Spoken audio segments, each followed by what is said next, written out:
ഇങ്ങനെ ഞങ്ങൾ വെറുതെ ഇങ്ങനെ സമയം കിട്ടിയ സമയത്ത് നിർമ്മിച്ചാണ് ഈ ഒരു വാഹനം. അപ്പോൾ ഇതിന് 3 പൂട്ട വീതിയുള്ളത്. അപ്പോൾ ഇതിൻ്റെ ബാക്കിലൊരു കേരിയർ പോലത്തെ ഒരു ബോക്സൊക്കെ ഉണ്ടാക്കാനാണ് ഞങ്ങൾ ഉദ്ദേശിച്ചത്. ഇപ്പോൾ സാധനം കയറ്റി കൊണ്ടുപോകാൻ, ഇപ്പോൾ പൂഴിയോ മെറ്റൽ കല്ല് അങ്ങനത്തെ സംഭവങ്ങളൊക്കെ കയറ്റാനുള്ള ഒരു ബോക്സ് അവിടെ ഉണ്ടാക്കിയിട്ടുള്ളത്. അപ്പോൾ ഇതിൻ്റെ വർക്ക് കംപ്ലീറ്റ് ആയിട്ടില്ല. അതിന് 3 പൂട്ടിൽ കുറവാണ് ഇതിന് വീതിയുള്ളത്. അപ്പോൾ നമുക്ക് ചെറിയ ഇടവഴിയിലൂടെയൊക്കെ സാധനങ്ങൾ കടത്തി കൊണ്ടുപോകാൻ ഈ ഒരു വാഹനം ഉപയോഗിക്കുക എന്നുള്ള രീതിയിലാണ് കൺസെപ്റ്റിലാണ് ഞങ്ങൾ നിർമ്മിച്ചിട്ടുള്ളത്. അപ്പോൾ ഇതിൻ്റെ വർക്കിംഗ് ഇതിൻ്റെ വർക്ക് കംപ്ലീറ്റ് ആയില്ല. ഇങ്ങനെ ഒരു കാരിയറാണ്. ഇത് ബാക്കോട്ട് ചരിച്ചിട്ട് നമുക്ക് അതിൻ്റെ ഉള്ള ലോഡ് പുറത്തേക്ക് കളയാമെന്നുള്ള ഒരു രീതിയിലുണ്ടെങ്കിൽ ട്രിപ്പർ ലോറിൻ്റെയൊക്കെ പിന്നിലുള്ള അതേ ഒരു ഡിസൈനിങ് ആണ്. അതിങ്ങോട്ട് മറച്ച് കഴിഞ്ഞിട്ടുണ്ടെങ്കിൽ നമുക്ക് ഇതിൻ്റെ എഞ്ചിന് കാര്യങ്ങളൊക്കെ കാണാം. അവിടെ അതിൻ്റെ ഗിയർ ബോക്സും ഡിഫറൻഷ്യൽ ഭാഗങ്ങളൊക്കെ ഇവിടെ ഉണ്ട്. റിയർ വീൽ ഡ്രൈവ് ആണ്. അപ്പോൾ അത് ഓട്ടോറിക്ഷൻ്റെ ഗിയർ ബോക്സ് ഞങ്ങൾ കട്ട് ചെയ്തിട്ട് എടുത്താണ്.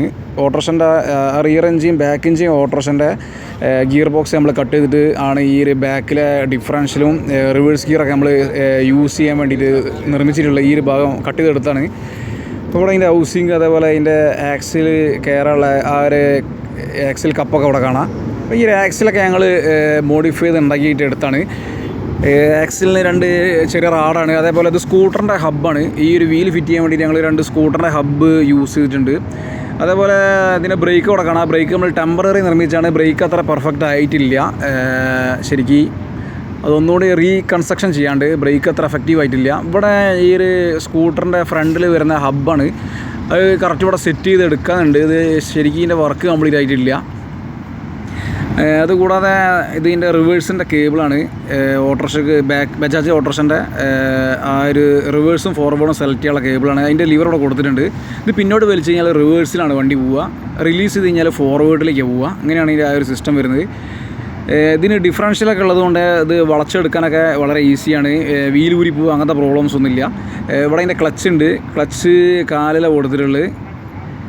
ക്ലച്ചും ബ്രേക്കും ഇതിൻ്റെ ആ ഒരു റേഷ്യോ അത്ര കറക്റ്റായിട്ടില്ല. അതുകൊണ്ട് തന്നെ ഈ ഒരു വാഹനം ബ്രേക്ക് പിടിക്കാൻ ലേശം ബുദ്ധിമുട്ടുണ്ട്. ഇവിടെ അതിൻ്റെ ഗിയർ ലിവറുണ്ട്. ആ ഒരു ഇവിടെ ഈ ഒരു എന്താ പറയുക, ഈ ഒരു ഡൈനാമിൻ്റെ മേലെ ഞങ്ങളൊരു സ്പോക്കറ്റ് ഫിറ്റ് ചെയ്തിട്ടുണ്ട്, വെൽഡ് ചെയ്തിട്ട്. അത് ഈ ഒരു ഹൈഡ്രോളിക് പമ്പിന് വേണ്ടിയിട്ടാണ്. അതിന് വർക്കൊന്നും ആയിട്ടില്ല. ഇതിൻ്റെ ഈ ഒരു വീൽ ഫിറ്റ് ചെയ്തത് നമ്മളെ ബൈക്കിൻ്റെ റിയറിലെ ആ ഒരു ചെയിൻ സ്പോക്കറ്റ് ഫിറ്റ് ചെയ്യുന്ന മെക്കാനിക്സൊക്കെ ഉണ്ട്. അതൊക്കെ ഉപയോഗിച്ചിട്ടാണ് നമ്മൾ ഈ ഒരു ഫ്രണ്ടിൽ ഹബ്ബ് ഡിസൈൻ ചെയ്തെടുത്ത്. അത് ലേശം ടഫായിട്ടുള്ളൊരു വർക്കാണ്. ഇത് ബൈക്കിൻ്റെ ആ ഒരു ചെയിൻ സ്പോക്കറ്റ് ഫിറ്റ് ചെയ്യുന്ന ഹബ്ബാണ്. അപ്പോൾ ഈ ഒരു ചെയിൻ സ്പോക്കറ്റ് ഞങ്ങളിവിടെ യൂസ് ചെയ്ത് ഈ ഒരു വീൽ ഫിറ്റ് ചെയ്യാൻ വേണ്ടിയിട്ടാണ്. ഈ വീലിന് ഡയമീറ്റർ കൂടുതലാണ്. അപ്പോൾ ആ ഒരു ചെയിൻ സ്പോക്കറ്റിൻ്റെ ഇത് കൂടാതെ അതിന് ചെറിയൊരു റാക്ക് ആൻഡ് പീൻ സ്റ്റെയറിംഗ് ഒക്കെ ഉണ്ട് കേട്ടോ. അവിടെ ചെറിയ റാക്ക് യൂണിറ്റ്, അതേപോലെ ഒരു ചെറിയ ടയറോടുണ്ട് സംഭവങ്ങളൊക്കെ നമ്മൾ വെൽഡ് ചെയ്തിട്ട് ഉണ്ടാക്കിയെടുത്താണ്. അതിൽ ശരിക്കും ടോക്ക് നമുക്ക് അഡ്ജസ്റ്റ് ചെയ്യുകയാണെന്ന് വെച്ചാൽ അത്യാവശ്യം നല്ല സ്റ്റെബിലിറ്റി, നല്ല ഉറപ്പിലൊക്കെ അത് ഉണ്ടാക്കിയിട്ടുള്ളത്. ഇവിടെ ഇതിൻ്റെ ആ ഒരു നെക്കിൾ അസംബ്ലി ഇവിടെ കാണാം. ഫ്രണ്ടിൽ ഇതിന് ബ്രേക്കില്ല. അതുകൊണ്ട് തന്നെ ലേശം ടഫാണ് ഇത് ഓടിക്കാൻ. ഫ്രണ്ടിൽ ശരിക്കും വേണമെങ്കിൽ ഡിസ്ക് ബ്രേക്ക് വേണമെങ്കിലും ഇതിൻ്റെ ഫിറ്റ് ചെയ്യാനുള്ള ഓപ്ഷൻ ഉണ്ട്. ഇപ്പോൾ റിയറിൽ ഞങ്ങൾ 2 ബ്രേക്ക് ഫിറ്റ് ചെയ്യാൻ നമ്മൾ തീരുമാനിച്ച്. റിയറിൽ ഈ ഇതിന് ട്രാക്ടറിനൊക്കെ ഉള്ള പോലെ ലെഫ്റ്റിനും റൈറ്റിനും 2 ബ്രേക്കുള്ളൊരു സിസ്റ്റം ഉണ്ട്.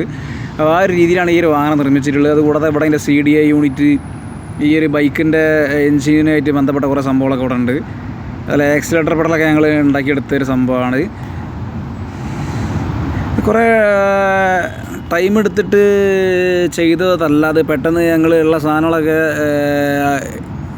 കയ്യിലുള്ള സാധനമൊക്കെ ഉപയോഗിച്ചിട്ട് പെട്ടെന്ന് നിർമ്മിച്ചെടുത്തൊരു ചെറിയ സംഭവമാണ്. ഫസ്റ്റ് ഇതൊരു ചെറിയ മോഡൽ ഉണ്ടാക്കിയിട്ട് പിന്നീട് ഞങ്ങൾ ഇതിൻ്റെ ഹബ്ബൊക്കെ ചേഞ്ച് ചെയ്തിട്ട് ഒരു വലിയ ഒരു രൂപത്തിലേക്ക് ആക്കി മാറ്റുക ചെയ്തത്. ശരിക്കും ഇവിടെ ഇതിൻ്റെ CDI യൂണിറ്റൊക്കെ ഇവിടെ കാണാം.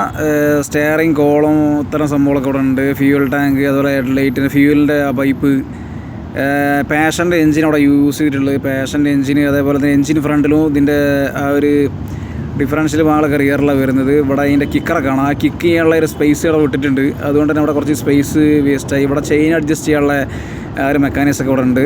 അതേപോലെ ഈ ഒരു ചെയിൻ വന്നത് RX100 ആണ്. RX100 ബൈക്കിൻ്റെ ചെയിനാണ്. ഒന്നുകൂടി ആ ഒരു സ്ലിപ്പാവാതെ ഒന്ന് ടോർക്ക് കൂടുതൽ എടുക്കാനുള്ള കപ്പാസിറ്റി ഉള്ളത്.